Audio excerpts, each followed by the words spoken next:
হচ্ছে অনেকক্ষণ তাকে ডক্টর দেখাতে অপেক্ষা করতে হবে।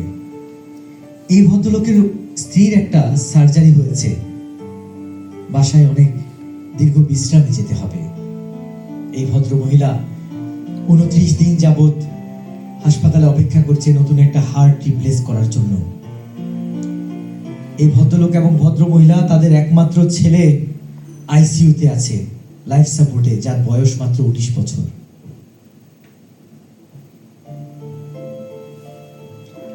এই ভদ্র মহিলা জানেন না, আসলে তিনি বুঝতে পারছেন না তার সিচুয়েশন কি হতে যাচ্ছে। এই ভদ্র মহিলা খুব শকড তার ট্রিটমেন্টের কমপ্লেক্সিটি জানতে পেরে। গত 3 ঘন্টা ধরে ডক্টরের জন্য বসে আছেন এই ভদ্রলোক।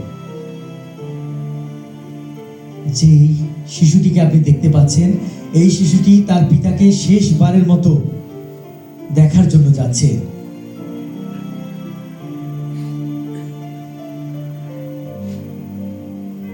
দূরে যে ডক্টর দম্পতিকে দেখতে পাচ্ছেন, তারা তাদের 25তম অ্যানিভার্সারি হাসপাতালে পালন করছে। এই লিফটের বাম পাশে যে ভদ্রলোককে দেখছি, তার স্ত্রী অসুস্থ, সুস্থ হয়ে বাসায় যাবেন, কিন্তু তিনি চিন্তা করছেন এই বয়সে তার দেখাশোনা কে করবে। এই ভদ্র মহিলা রিসেন্টলি ডিভোর্স হয়েছে। এই যে নবীন চিকিৎসক, তিনি প্রথমবারের মতো বাবা হবেন, সেই আনন্দ তার মধ্যে বয়ে যাচ্ছে। যাকে আমরা দেখতে পাচ্ছি, তার মেয়ের বিয়ে আগামী শনিবার, তার মন চাইছে সেই বিয়েতে উপস্থিত থাকতে। এই যে লোকটি হেঁটে আসছে, তিনি খুব চিন্তা করছেন, সুস্থ তো হয়ে গেলাম, এই বিলটা কিভাবে পেমেন্ট করব। ক্যাশ কার্ড নিয়ে যে ভদ্রলোক আসছে, তার মনের মধ্যে বছরের প্রথম দীর্ঘ ছুটিতে যাওয়ার আনন্দ।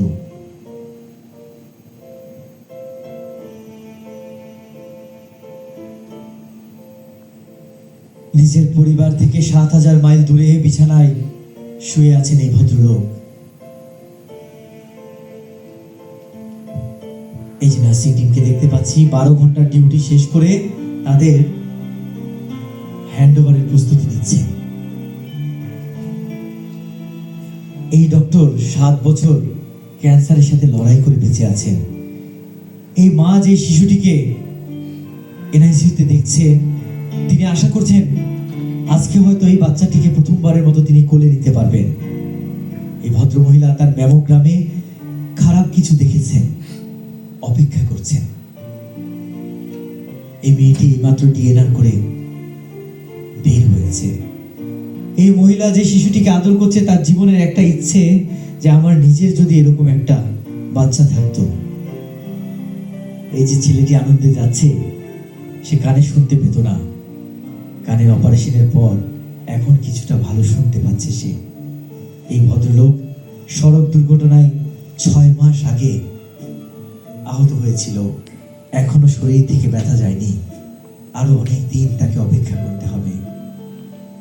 তার ব্রেনে একটা টিউমার রয়েছে, এই ভদ্রলোকের ম্যালিগন্যান্ট একটা টিউমার।